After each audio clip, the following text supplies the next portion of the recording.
विद्यार्थियों, कैसे हैं आप लोग। आज के वीडियो में देखिए हम क्लास 12 हिंदी का जो हमारा पेपर आया था बोर्ड एग्जाम में 18 फरवरी को, उस पेपर को आपको बताएंगे कि कैसे सॉल्व करना है। देखिए आज के वीडियो में आप जानेंगे कि आपने कितने क्वेश्चनों को सॉल्व किया है, कितने नंबर का आपने पेपर में करके आया है। तो यही पेपर हमारा जो 2026 में यूपी बोर्ड एग्जाम में आया है।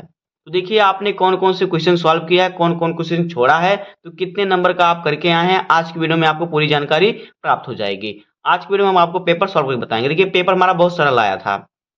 तो देखिए अगर आप ध्यान से पढ़े होंगे, जितना भी इसमें क्वेश्चन आए सभी क्वेश्चनों को मैं करा चुका हूँ। हर एक क्वेश्चन का आंसर बहुत बार रिपीटेड कराया हूँ, तो उसको जितने भी बच्चे मेरे चैनल से पढ़ते हैं वो तो पक्का करके आए होंगे। तो देखिए निर्देश में हमारा वही दिया है कि प्रारंभ के 15 मिनट परीक्षार्थियों को प्रश्न पत्र पढ़ने के लिए निर्धारित हैं। इस प्रश्न पत्र में 2 खंड है, दोनों प्रश्नों के खंडों के उत्तर देना अनिवार्य है। तो देखिए हमारा खंड का में क्या आया था, देखिए खंड का हमारा बहुविकल्पीय प्रश्न है। तो यहाँ पे पहला क्वेश्चन हमारा था भारतेंदु युगीन लेखक हैं। तो देखिए पहला ऑप्शन ए है राय कृष्णदास, दूसरा ऑप्शन है चतुर्सेन शास्त्री, चौथा ऑप्शन है किशोरी लाल गोस्वामी, चौथा ऑप्शन है वियोगी हरि। तो भारतेंदु युगीन लेखक हैं, मैंने आपको कई बार बताया है कौन है, किशोरी लाल गोस्वामी। तो यहाँ पे हमारा ऑप्शन नंबर सी वाला ये सही है। ऑप्शन नंबर सी हमारा यहाँ पे सही हो जाएगा। इसको जितने बच्चे सी वाले ऑप्शन को सही लगाए हैं उनका 1 नंबर कंफर्म हो गया। यहाँ से खा वाला क्वेश्चन है हिंदी का पहला पत्र है। पहला ऑप्शन है ए है प्रजा हितैषी, बी ऑप्शन है उदंत मार्तंड, सी ऑप्शन है बनारस अखबार और डी ऑप्शन है बंगदूत। तो देखिए हिंदी का पहला पत्र क्या है, हिंदी का पहला पत्र है उदंत मार्तंड। तो यहाँ पे देखिए जो बच्चे बी वाला ऑप्शन सही लगाए होंगे उनका ए ऑप्शन सही हो जाएगा, उनका 1 नंबर यहाँ से भी कंफर्म हो जाएगा। उसके बाद देखिए गा वाला क्वेश्चन है कि रामचंद्र शुक्ल लिखित कहानी है। ए ऑप्शन है ग्राम्य, बी ऑप्शन है दुलाई वाली, सी ऑप्शन है इंदुमती, डी ऑप्शन है 11 वर्ष का समय। तो देखिए रामचंद्र शुक्ल का जो कहानी है वो है 11 वर्ष का समय। तो यहाँ पे ऑप्शन नंबर हमारा डी से हो जाएगा। जितने बच्चे डी ऑप्शन को सही लगाए होंगे उनका सही होगा। उसके बाद देखिए इस प्रकार से आपको देखिए तीनों ऑप्शन आप सही लगाएंगे तो आपका सही होगा। उसके बाद देखिए आगे हमारा क्या है, आगे देखिए अगला क्वेश्चन है घा वाला क्वेश्चन। देखिए क्या है, कह रहा है कि कालिदास की निरंकुशता रचना की विधा है। तो देखिए ए ऑप्शन है आलोचना साहित्य, बी ऑप्शन है संस्मरण, सी ऑप्शन है आत्मकथा, डी ऑप्शन है जीवनी। तो देखिए जो कालिदास की निरंकुशता है ये रचना किस विधा में, ये है आलोचना साहित्य में है। तो यहाँ पे देखिए हमारा ऑप्शन नंबर ए सही हो जाएगा। जितने बच्चे ए ऑप्शन को सही लगाए होंगे उनका सही होगा। उसके बाद देखिए 5वां है प्रेम सागर के लेखक हैं। ए ऑप्शन है सदल मिश्र, बी ऑप्शन है राम प्रसाद निरंजनी, सी ऑप्शन है लल्लू लाल, डी ऑप्शन है सदा सुखलाल। तो देखिए प्रेम सागर के लेखक जो हैं वो हैं लल्लू लाल जी। तो यहाँ पे हमारा ऑप्शन नंबर सी सही है। तो जितने बच्चे सी ऑप्शन को सही लगा के आए हैं उनका सही है।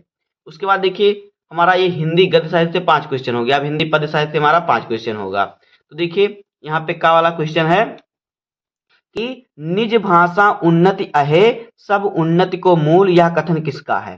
तो देखिए ए ऑप्शन है महावीर प्रसाद द्विवेदी, बी ऑप्शन है भारतेंदु हरिश्चंद्र, सी ऑप्शन है प्रेमघन का, डी ऑप्शन है प्रताप नारायण मिश्र का। तो देखिए निज भाषा उन्नति अहे सब उन्नति को मूल, यह जो कथन है ये भारतेंदु हरिश्चंद्र जी का है। तो यहाँ पे ऑप्शन नंबर बी सही हो जाएगा। जितने बच्चे बी ऑप्शन को सही लगाए हैं उनका सही है। उसके बाद देखिए खा वाला क्वेश्चन है त्रिपथगा। देखिए त्रिपथगा काव्य कृति के रचनाकार हैं। ए ऑप्शन है अयोध्या सिंह उपाध्याय हरिओद, बी ऑप्शन है महादेवी वर्मा, सी ऑप्शन है मैथिली शरण गुप्त और डी ऑप्शन है जयशंकर प्रसाद। तो जितने बच्चे सी ऑप्शन सही लगा के आए हैं मैथिली शरण गुप्त को उनका सही है। जो त्रिपथगा है ये मैथिली शरण गुप्त जी का है। उसके बाद देखिए गा वाला क्वेश्चन है सुमित्रा नंदन पंथ की रचना है। ए ऑप्शन है ग्राम्या, बी ऑप्शन है अनामिका, सी ऑप्शन है कानन कुसुम, डी ऑप्शन है विष्णु प्रिया। तो देखिए सुमित्रा नंदन पंथ की जो रचना है वो है ग्राम्या। तो यहाँ पे ऑप्शन हमारा ए सही हो जाएगा। उसके बाद देखिए घा वाला क्वेश्चन हमारा है कि सप्तक के कवियों को राहों का अन्वेषी कथन है। सप्तक के कवियों को राहों का अन्वेषी किसने कहा था। तो देखिए ए ऑप्शन यहाँ पे दिया है गिरिजा कुमार माथुर का, बी ऑप्शन है भारत भूषण अग्रवाल का, सी ऑप्शन है रामविलास शर्मा का और डी ऑप्शन है सच्चिदानंद हीरानंद वासनाज्ञे का। तो देखिए इसका जो सही उत्तर हो जाएगा वो ऑप्शन नंबर डी हमारा सही हो जाएगा अज्ञेय। तो जितने बच्चे डी ऑप्शन को सही लगा के आए हैं उनका सही हो जाएगा। उसके बाद देखिए अगला क्वेश्चन क्या है। अगला क्वेश्चन देखिए क्या है, आप अपने पेपर को मिलाते रहिए साथ में और आप नोट करते चलिए कि कितना आपने सही करके आए हैं बोर्ड एग्जाम में। तो देखिए अगला है, जयशंकर प्रसाद की कीर्ति नहीं है। ध्यान से पढ़िएगा, जयशंकर प्रसाद की कीर्ति नहीं है। कीर्ति नहीं बच्चा, कि कौन सी कीर्ति इसमें जयशंकर प्रसाद की नहीं है। तो ए ऑप्शन है झंकार, बी ऑप्शन है झरना, सी ऑप्शन है आंसू, डी ऑप्शन है स्कंदगुप्त। तो देखिए जयशंकर प्रसाद की कीर्ति कौन सी नहीं है, स्कंदगुप्त भी जयशंकर प्रसाद का है, आंसू भी है, झरना भी, लेकिन जो झंकार है ये इनका नहीं है। तो इसलिए यहाँ पे हमारा ऑप्शन नंबर ए सही हो जाएगा। तो अगर आप ए ऑप्शन सही लगा के आए हैं तो आपका सही हो जाएगा। इस प्रकार से देखिए हमें 10 बहुविकल्पी प्रश्न आए, अगर आप जितना आप सही टिक लगा के आए होंगे उतना आपको नंबर मिलेगा 10 नंबर में से। उसके बाद देखिए हमारा तीसरा क्वेश्चन क्या आया था। तीसरा क्वेश्चन हमारा आया था कि दिए गए गद्यांश पर आधारित निम्नलिखित प्रश्नों का उत्तर दीजिए। तो देखिए गद्यांश हमारा है कि पृथ्वी और आकाश के अंतराल में जो कुछ सामग्री भरी है, पृथ्वी के चारों ओर फैले हुए गंभीर सागर में जो जलचर एवं रत्नों की राशियां हैं, उन सब के प्रति चेतना और स्वागत के नए भाव राष्ट्र में फैलने चाहिए। राष्ट्र नव युवकों के हृदय में उन सब के प्रति जिज्ञासा की नई किरणें जब तक नहीं फूटती तब तक हम सोए हुए के समान हैं। विज्ञान और उद्यम दोनों को मिलाकर राष्ट्र के भौतिक स्वरूप का नया ठाट खड़ा करना है। यह कार्य प्रसन्नता, उत्साह और अथक परिश्रम द्वारा नित्य आगे बढ़ना चाहिए। हमारा यह ध्येय है कि राष्ट्र में जितने हाथ हैं उनमें से कोई भी इस कार्य में भाग लिए बिना रीता न रहे। मैंने आपको पहचानने का ट्रिक भी बताया था, अगर आप उस ट्रिक का प्रयोग करे होंगे तो आप पहचान गए होंगे कि कौन सा ये जो है कहाँ से लिया गया। तो देखिए इसमें देखिए राष्ट्र शब्द आया, तो ये हमारा राष्ट्र का स्वरूप चैप्टर से लिया गया। इसके लेखक हैं वासुदेव शरण अग्रवाल जी। इस प्रकार से अगर आप संदर्भ में लिखे होंगे, पहला क्वेश्चन है प्रस्तुत गद्यांश का संदर्भ लिखिए। तो आपको उसका संदर्भ लिखना था, प्रस्तुत गद्यांश हमारी पाठ्य पुस्तक हिंदी के गद्य खंड में संकलित राष्ट्र का स्वरूप शीर्षक से अवतरित है। इसके लेखक हैं वासुदेव शरण अग्रवाल। इतना अगर आप लिखे होंगे तो आपका 2 नंबर पक्का हो गया है। फिर है रेखांकित अंश की व्याख्या, आपको यहां से यहां तक की व्याख्या कर देना है, यहां से 2 नंबर मिल जाता आपको। फिर है राष्ट्रीय चेतना में भौतिक ज्ञान विज्ञान के महत्व को स्पष्ट कीजिए। क्या है, राष्ट्रीय चेतना में भौतिक ज्ञान विज्ञान के महत्व को स्पष्ट कीजिए। इसको आपको आंसर लिख देना था। फिर लेखक ने राष्ट्र की सुप्त अवस्था कब तक स्वीकार की है, इसका भी उत्तर आपको लिखना था, यहां से भी आपको 2 नंबर मिल जाते। उसके बाद ये क्या है, विज्ञान और श्रम के संयोग से राष्ट्र प्रगति के पथ पर कैसे अग्रसर हो सकता है। तो इस प्रकार से देखिए हमारा राष्ट्र का स्वरूप चैप्टर से लिया गया था, इसके लेखक हैं वासुदेव शरण अग्रवाल। अगर आप इसका इस प्रकार से लिखे हैं संदर्भ तो आपका संदर्भ सही है, बाकी क्वेश्चन आप इसी में से ढूंढकर लिख दिए होंगे, वो सब आपका सही जाएगा अगर आपका पहला क्वेश्चन सही होगा तो। उसके बाद देखिए हमें अथवा करके एक और दिया, अगर आप ये वाला ना करके आए होंगे, बहुत से बच्चे ये वाला करके आए होंगे, तो देखिए इसमें है पुष्पित अशोक को देखकर मेरा मन उदास हो जाता है, इसलिए नहीं कि सुंदर वस्तुओं को हतभाग्य समझने में मुझे कोई विशेष रस मिलता है। कुछ लोगों को मिलता है, वे बहुत दूरदर्शी होते हैं, जो भी सामने पड़ गया उसके जीवन के अंतिम मुहूर्त तक का हिसाब वे लगा लेते हैं। मेरी दृष्टि इतनी दूर तक नहीं जाती, फिर भी मेरा मन इस फूल को देखकर उदास हो जाता है। असली कारण मेरे अंतर्यामी ही जानते होंगे, कुछ थोड़ा सा मैं भी अनुमान कर सकता हूँ। तो देखिए यहाँ पे अशोक आया है, तो ये अशोक के फूल चैप्टर से लिया गया है, जिसके लेखक हैं आचार्य हजारी प्रसाद द्विवेदी जी। तो अगर आप इसका संदर्भ प्रकार से लिख के आए होंगे कि प्रस्तुत गद्यांश हमारी पाठ्य पुस्तक हिंदी के गद्य खंड में संकलित अशोक के फूल शीर्षक से अवतरित है, इसके लेखक हैं आचार्य हजारी प्रसाद द्विवेदी। तो आपका ये सही है। इस प्रकार से 2 नंबर यहाँ से आपको मिल जाते। रेखांकित अंश की व्याख्या पर आपको मिल जाते 2 नंबर। ये कह रहा है इस गद्यांश में लेखक ने स्वयं के विषय में क्या कहा है, प्रस्तुत गद्यांश का उद्देश्य स्पष्ट कीजिए, अंतर्यामी और दूरदर्शी शब्दों का अर्थ लिखिए। तो इस प्रकार से यह अशोक के फूल से लिया गया। अगर आप इसका संदर्भ लिख के आए होंगे और क्वेश्चनों का आंसर आपको इसमें ढूंढ के लिखने होंगे, तो आपको यहाँ से मिल जाएगा 10 नंबर। तो दोनों में से अगर आप कोई ये करके आए हैं, सही करके आए हैं, तो आपका 10 नंबर कन्फर्म है। उसके बाद देखिए आगे देखिए हमारा क्या है, हमारा क्वेश्चन नंबर 4 क्या आया था, यहाँ पे देखिए। तो क्वेश्चन नंबर 4 जो हमारा है देखिए क्या आया था, यहाँ पे देखिए क्वेश्चन 4 हमारा कह रहा है कि दिए गए पद्यांश पर आधारित निम्नलिखित प्रश्नों के उत्तर दीजिए। तो हमारा पद्यांश है कि यही आता है इस मन में, छोड़ धाम धन जाकर मैं भी रहूं उसी मन में, प्रिय के व्रत में विघ्न न डालो, रहूं निकट भी दूर, व्यथा रहे पर साथ साथ ही समाधान भरपूर, हर्ष डूबा हो रोदन में, यही आता है इस मन में। तो ये जी देखिए, ये लक्ष्मण जी की जो वाइफ हैं, पत्नी हैं, वो कह रही हैं। तो ये हमारा जो है कैकेयी के अनुताप से लिया गया है, जिसके कवि हैं मैथिलीशरण गुप्त जी। इस प्रकार से अगर आप इसको करके आए होंगे तो यहाँ से भी आपका 10 नंबर कन्फर्म हो जाएगा। तो यहाँ पे देखिए, आपको संदर्भ लिखना था, यहाँ पे व्यंग रेखांकित अंश की व्याख्या करना था, और यहाँ पे देखिए इसमें कौन सा रस मिलता है, फिर यहाँ पे इसका प्राय करना था, इसका काव्य सौंदर्य लिखना था। तो आपको यहाँ से 10 नंबर मिल जाएगा। अगर आप इसको पहचान लिए होंगे तो आपका सही होगा। उसके बाद देखिए, बहुत सरल पेपर आया था।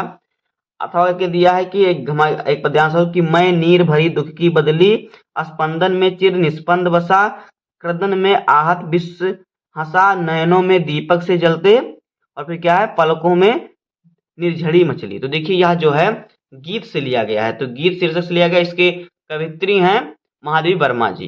तो इस प्रकार से आपको इसका संदर्भ, व्याख्या, और फिर इसमें कौन सा अलंकार उसको बताना था।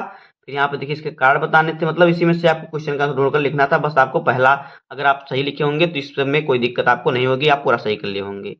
उसके बाद देखिए हमारा पांचवा क्वेश्चन क्या आया था। पांचवा क्वेश्चन सभी लोग करके आए होंगे, उम्मीद करता हूँ। अगर आप पांचवा क्वेश्चन करके आए हैं तो आप कमेंट में यस सर लिखिए। उसके बाद देखिए पांचवा क्वेश्चन का वाला क्वेश्चन हमारा है, निम्नलिखित में से किसी एक लेखक का साहित्यिक परिचय देते हुए उनकी प्रमुख रचनाओं का उल्लेख कीजिए। वासुदेव शरण अग्रवाल, कन्हैयालाल मिश्र प्रभाकर, प्रोफेसर जी सुंदर रेड्डी, एपीजे अब्दुल कलाम। चारों में से किसी एक लेखक का आपको साहित्यिक परिचय रचना लिखना था। आपको 5 नंबर मिल जाता है यहाँ पे। तो आप देखिए आपने किस लेखक का साहित्यिक परिचय लिखा है, उनका नाम कमेंट में बताइए।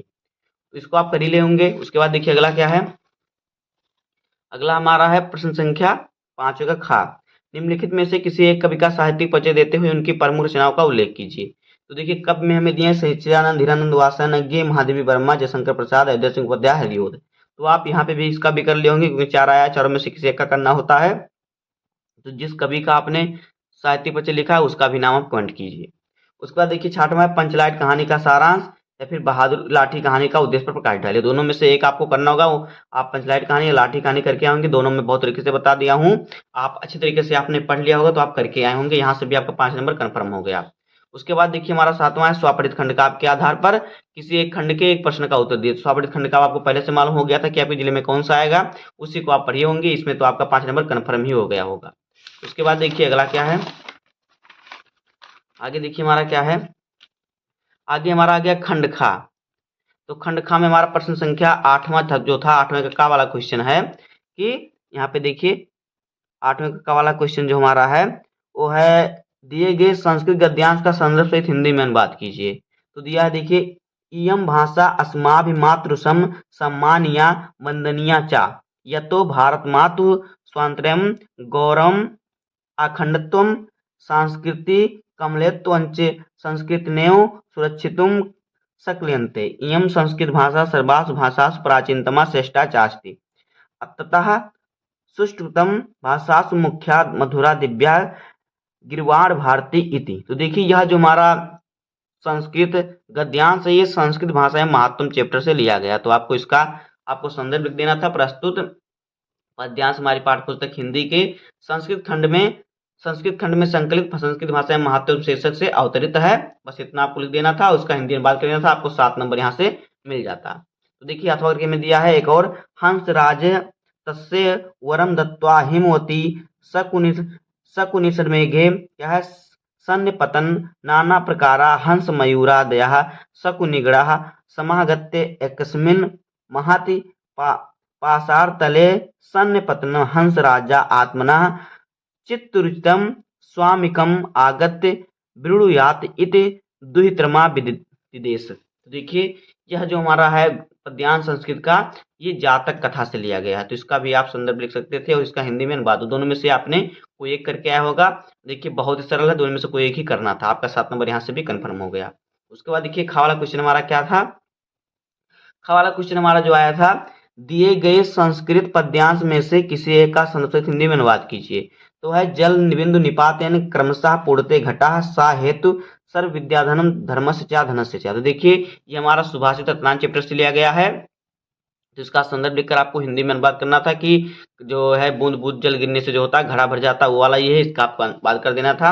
अथवा के दिया है कि अभूत प्राची क्या देखिए पिंगा रस पतिरियु प्राप्त कनकम गत छा अच्छेंद्रे बधुजन यु ग्राम। तो देखिए यह जो है हमारा भोजस दारिम चैप्टर से है।